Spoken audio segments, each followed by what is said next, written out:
And we survived. Yeah. And we're proud of our guys who served in the war, that they survived. Well, I have to tell you little silly things about survival, because when I went to join my husband wherever he was stationed, it was new territory for me. I went into culture shock because in the South, things were very different. When I woke up in the morning, I would hear outside songs like "Bringing in the sheaves, bringing in the sheaves." And I wasn't hearing the Andrews sisters going. Where was that? In Clearwater, Florida, and then later in Sarasota. But Clearwater was where I stayed. But I think because I was a new bride, remember I said 5 months after the wedding, I came down as a bride, and now I miss my mommy. Because I was spoiled, I guess. I never learned to cook. I never learned to sew. I never learned about housekeeping, so my mother sent me a book on housekeeping.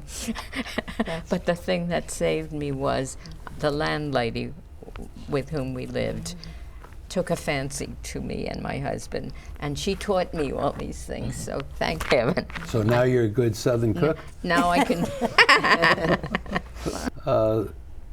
The female seemed to be the one who's following along. Where were the leaders? That's Oh, right. well, we had female leaders. I mean, people with strong feelings, you must support, you must buy bonds, and all that. That's right. And you were leaders at home. Oh, yes. Going along that way, you know, you're traveling to really foreign lands, Yeah. and still getting along and doing what you had to do. Right. That's a whole, as she said, a culture shock. What happens then when you came home after you had to come back? Well, I have a little incident. My husband, he notified me that he was coming home. This was 3 years and 3 months exactly. And I was living with my sister, and I said, his name was Joseph, I said, Joe is coming home this evening from overseas. She said, I tell you what, she said, I want you to have your privacy. My other sister was living a block away. She was married to a doctor, and she said, I will go and stay with Anne. And I said, that's really thoughtful of you.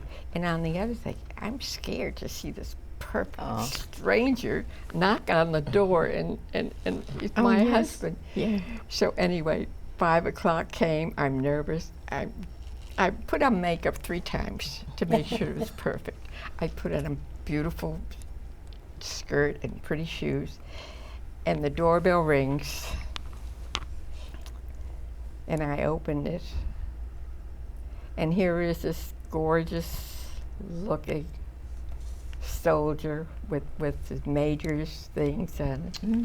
And I said, what was I scared about? Yeah. He's my love. He's my husband. I haven't seen him 3 years and 3 months. And he looked at me, he said, I was scared too, Ruth. So we had a reunion, and we went to Atlantic City for our honeymoon. Well, For my 2 home weeks. was different because we were orphans living together.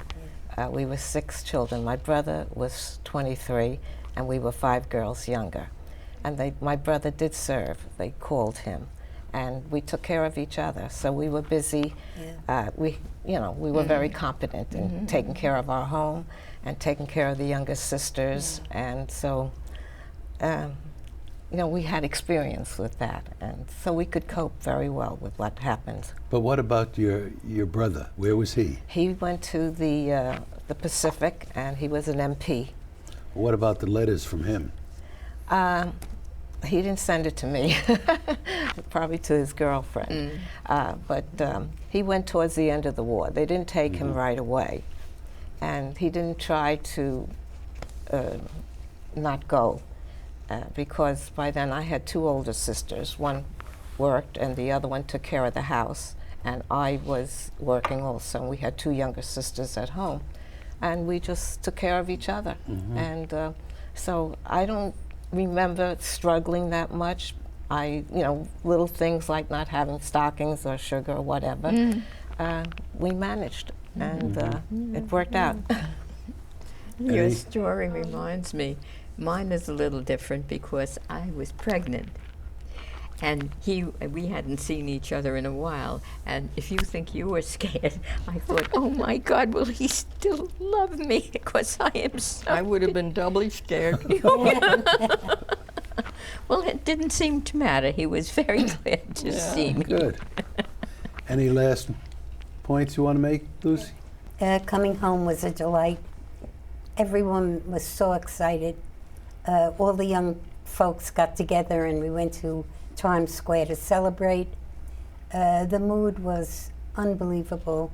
And I can remember on the following day, when I should bring that out, Hiroshima, when we bombed Hiroshima, I was in the subway, in a train, on the way to the city, and they had the picture of the bomb, atomic bomb, and everybody in the train was so excited.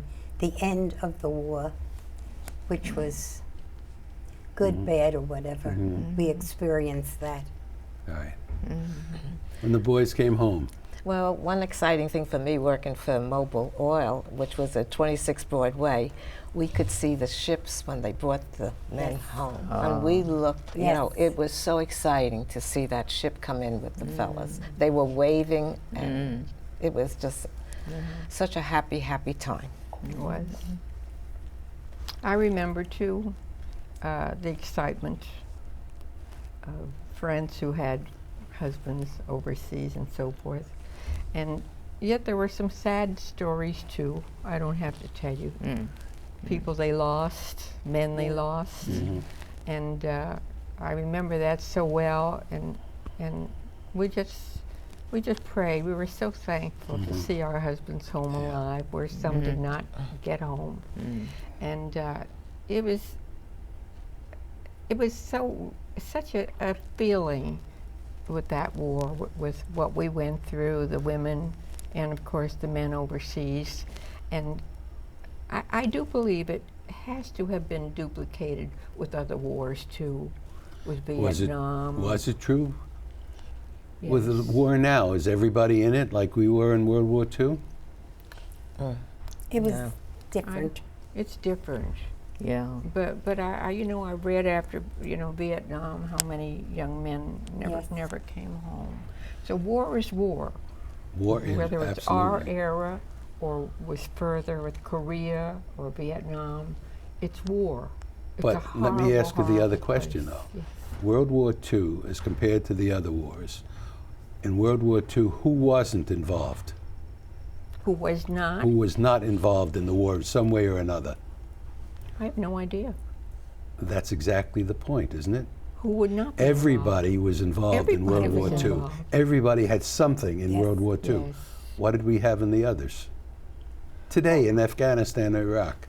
Well, it's limited, but we don't know from it because the parents of the boys who are over there who are worried constantly But this is the point. about what's happening. At that point, everybody was involved in That's World true. War II. Is Yeah. everybody That's true. involved today, or in Korea, Not or really. Vietnam? Yeah. But Mel, that's because we seem to know what we were fighting for. We were very clear that these were things that could not go on, That's and we would right. not let. So I think that united us all as a I people. think so too. Now there's so much. The other wars why we are we hated with there? a passion. We thought we shouldn't be there. Mm-hmm. And we still do think about wars, Afghanistan, wherever they are. It's a terrible thing. Just the word war is so dreadful. Just the thought of it. I want to thank you, lovely ladies, Lucy, Phoebe, Ruth, and Mary. It's been a lovely time remembering and going over again. And I want to remember also that we have these public access interviews with World War II veterans, and that goes on. We have 33 veterans who have been interviewed, and they're still around, so that's great. And so are you. Thank you very much. Thank you.